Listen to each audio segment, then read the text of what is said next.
So we are reading At the Dark End of the Street, Black Women, Rape and Resistance, A New History of the Civil Rights Movement from Rosa Parks to the Rise of Black Power by Danielle McGuire. And our sessions it started June 3rd and they last until July 29th. They are from 6:30 to 8. I have 6 discussion questions that I've written. We don't have to go in any order. Michelle, I don't know if you have it up on your end. Yeah, we have them here. Okay. In case you want to look at a certain one first, then I can just start. Your choice. Okay. So we talked about it a little bit, but I guess I'll start with the first question. So what were your initial thoughts? Michelle, I know that you've read this book before. I don't know, Avril, if you were able to finish, or I don't know how far you got, but the initial thoughts of learning of Recy Taylor and Rosa's involvement as an activist. Were you surprised? Have you learned this history concerning Rosa Parks and her work against sexual violence before? And I stated, I never have. I had absolutely no clue. But I tend to realize that whatever's kept quiet, probably kept quiet for a reason. So the lack of women that I've learned about concerning the civil rights movement, any of the movements in terms of Black empowerment, always stood out to me. And so I always knew something was missing because I know enough men to know that men didn't do it by themselves because they can't, so I was very frustrated. I felt very cheated. I felt very stupid, for not thinking that, for not demanding that somebody tell me something. It just never occurred to me, and it really scared me about how much I really don't know still.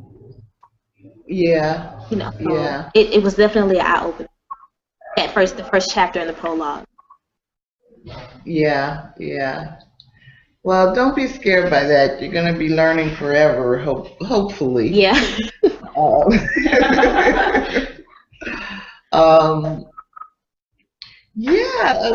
What's the question?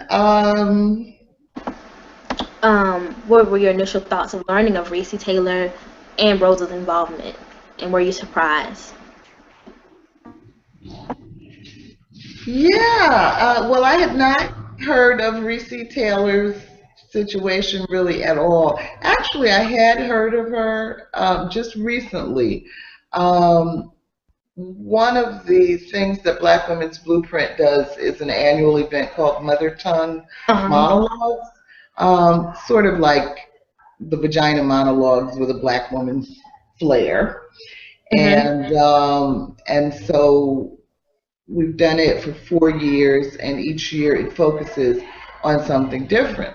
So this year's event was focused on sexual violence, and several women that have experienced sexual violence gave their testimony, and there were some actors that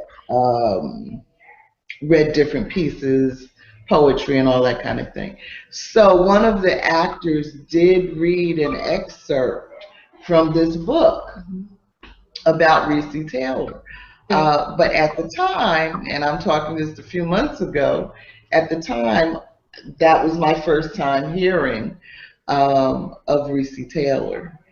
And, obviously I had heard of Rosa Parks, but I really did have the image of, the famous, iconic image of her sitting on the bus. Yeah. Like the one story of Rosa Parks. And I really didn't know about her law.